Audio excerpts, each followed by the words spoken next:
guys, and welcome back. I hope you had a great Christmas break, winter break. And we're going to go ahead and jump into Unit 7, which is Pythagorean Theorem. Today we're going to talk about Pythagorean converse notes. So Pythagorean Theorem is the formula that we use to see if a triangle is a right triangle. Okay? First thing we have is our legs. A is the shortest side, so smallest, shortest side. B is the middle side, so middle length. And C is the hypotenuse. This is our longest side. The main thing that we want to know about Pythagorean theorem is that the area of square A and B, when I add up all of those, they give me square C. So I'm going to do that really quick. So square A is 1, 2, 3, 4, 5, 6, 7, 8, 9.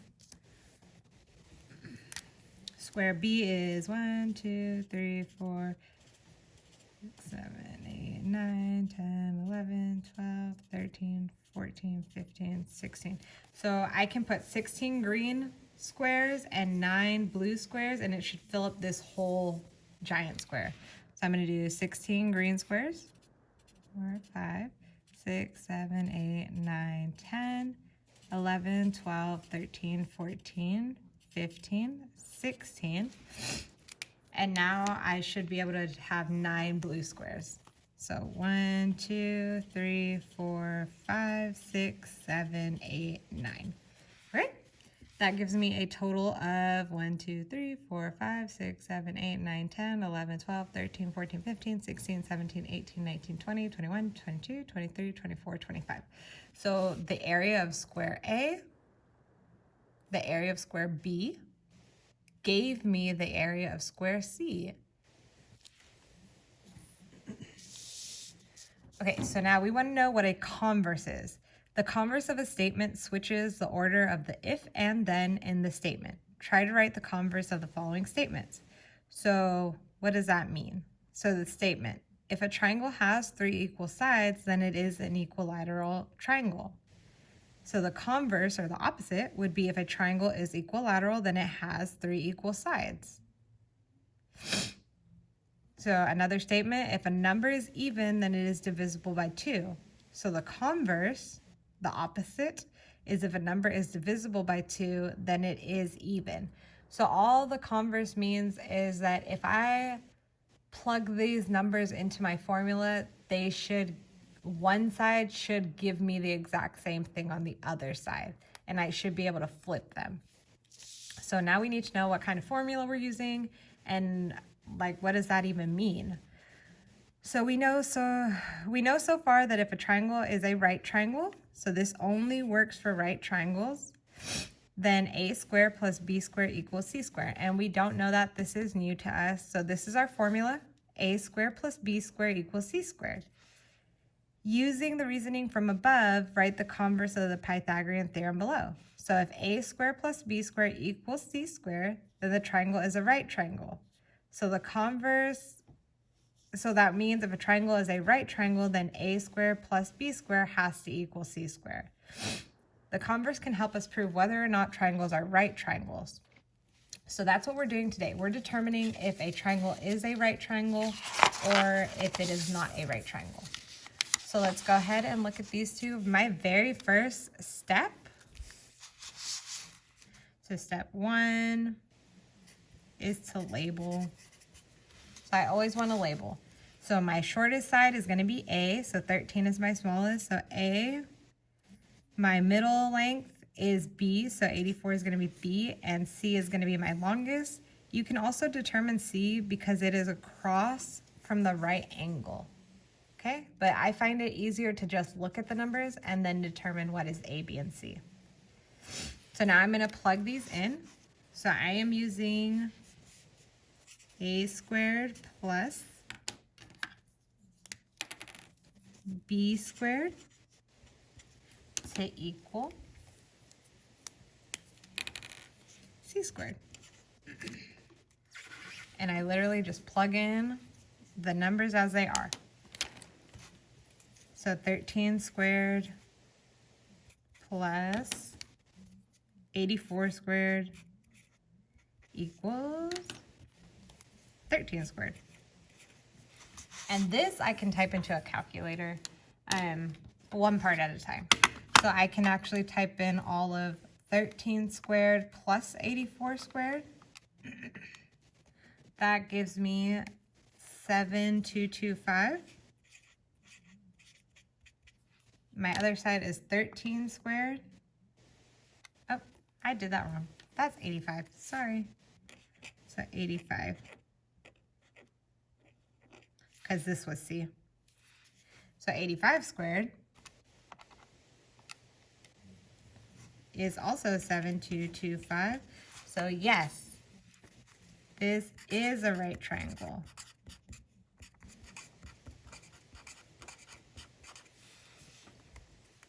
Okay. And that is pretty much all we're doing right now. So let's go ahead and do this. First step is to label and then plug in. So I have A is my smallest side, so A is going to be this 12. B is my middle side, so 15 is this B. And C is my longest hypotenuse, so 21 is going to be C. Next, we just plug it in, so 12 squared plus 15 squared equals 21 squared. And I'm going to do the same thing. I'm going to type in 12 squared plus 15 squared. I get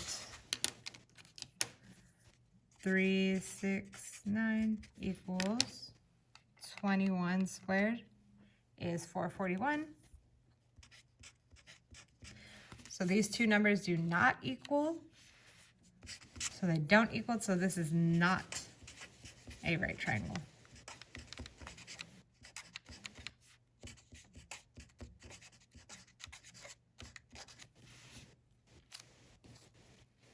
Okay, so let's go ahead and flip over to the back.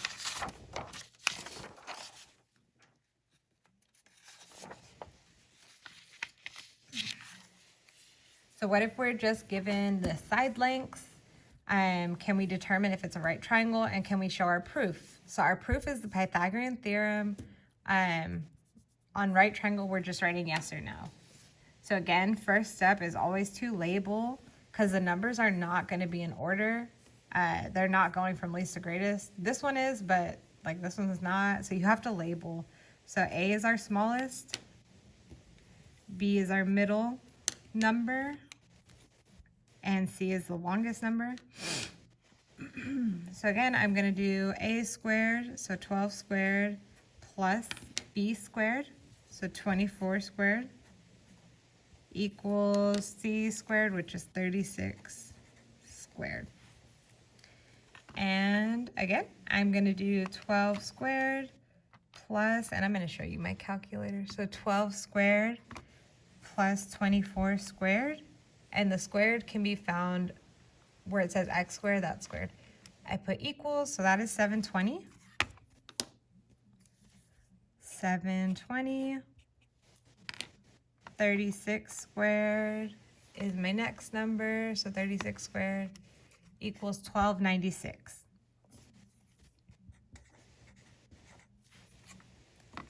So since these do not equal the same thing, it is not a right triangle, so no. Next one, same thing. Smallest number is A, so that 9 is A. Middle number, so between the two, is going to be B, so 11 is between 9 and 16. And largest number is C. So we do A squared plus B squared equals C squared. And again, same thing. I'm going to type in 9 squared plus 11 squared. So 9 squared plus 11 squared. That gives me 202. And then 16 squared gives me 256. Those do not equal the same thing, so no, this is not a right triangle. Okay, next. Remember label, smallest number is A, middle number is B, and 21 is between 20 and 29, okay? And then largest number is C. So we plug in what we know, 20 squared plus 21 squared equals 29 squared. Because we do A, B, C. So 20 squared plus 21 squared is 841.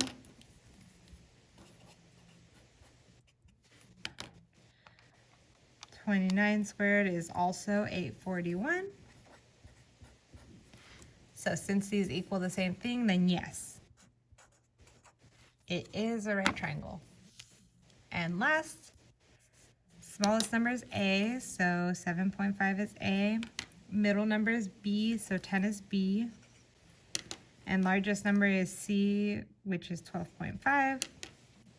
Plug in what we know. So 7.5 squared plus 10 squared equals 12.5 squared.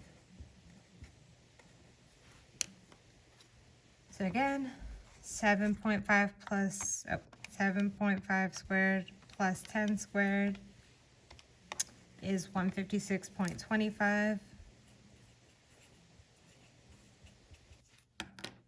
12.5 squared is also 156.25.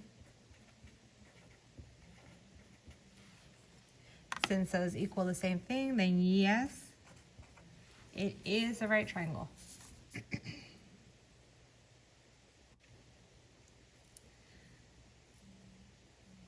So next we're going to go ahead and talk about squares and side lengths and everything. We want to make sure that we know the difference between an area, a side length, and perimeter. So first thing to know, squares, the side lengths are all equal. So if this side of a square is 5, then the other side is 5, the other side is 5, and the other side is 5 because it's a square. All the side lengths are the same size. And perimeter is the distance around. And this should actually say side length times 4. Sorry, that's my fault. So times 4. Because perimeter is the distance around the whole thing, so we have 4 sides, so we do times 4.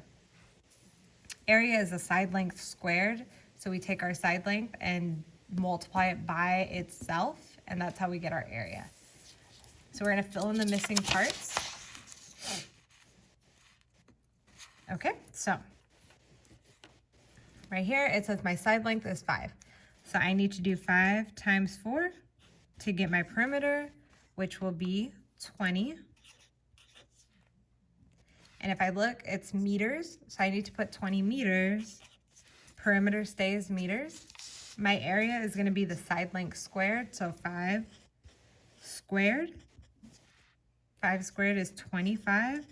And this is where it gets different. We're going to put meters squared because that's what we did to our number. We squared it. Okay, so now what if we need to go the other way? Like right here I have 49 meters squared, so I need to go the opposite way. So I'm actually going to take the square root to find my side length. So I'm going to do square root of 49. Our square root is right here.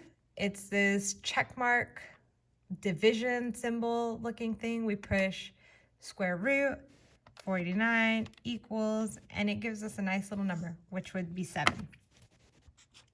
Because this was meters squared, this is going to be meters. And then we take our side length to find our perimeter. So 7 times 4 gives us 28, and that's meters. Okay, so if I'm given area take square root. Okay, square root. If I'm given the perimeter, I'm going to divide by 4. Because remember, to get the perimeter, I multiply by 4. So I'm doing the opposite. I'm doing the inverse. So 18 divided by 4 gives me 4.5. And this is meters. So now I'm taking my side length to find my area. So it's going to be 4.5 squared, which we put in our calculator. 4.5 squared is 20.25. And that is meters squared. So now I am given the area, so I need to take the square root of 112 to find my side length. So square root 112 equals square root of 112 gives us 10.58300, a bunch of numbers. So we're going to round to the nearest tenth in this case. So 10.6 would be our number. And that is just meters, not meters squared. So now we're taking our side length, multiplying times 4 to get our perimeter. So 10.6 times 4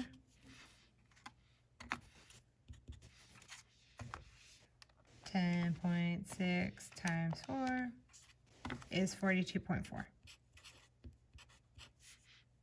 And that's also meters. Next, we're given a perimeter, so we need to divide by 4. So 26 divided by 4 is 6.5.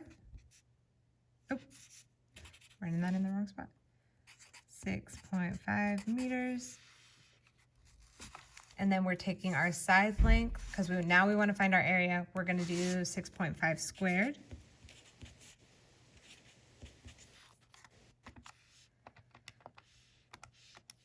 Which is 42.25. And that is meters squared. Okay. Next, we have a side length, so we're going to do times 4 first. So 10 times 4 equals 40 meters. Then we're going to find our area using our side length. So 10 squared equals 100 meters squared. Okay, and for all of these, you could draw yourself a little picture. Like I know 5 is a side length. So 5 meters. Right here, I have my area, so I would put that inside. So 49 meters squared. It's kind of hard to see on my side. This one gave me my perimeter. So I would draw perimeter, some little dots around to know that I am going around. And that was 18 meters. 18. And so on and so forth. The best thing that you can do is just anytime you have squares, I would just write out side length, perimeter, area. That way you know what information you have and what information you're missing. And that is it for these notes, guys. If you have any questions, feel free to message or get on Zoom. Miss Nowie, Miss Powell, or Miss Carosalis will help you out. So that's it. Bye, guys.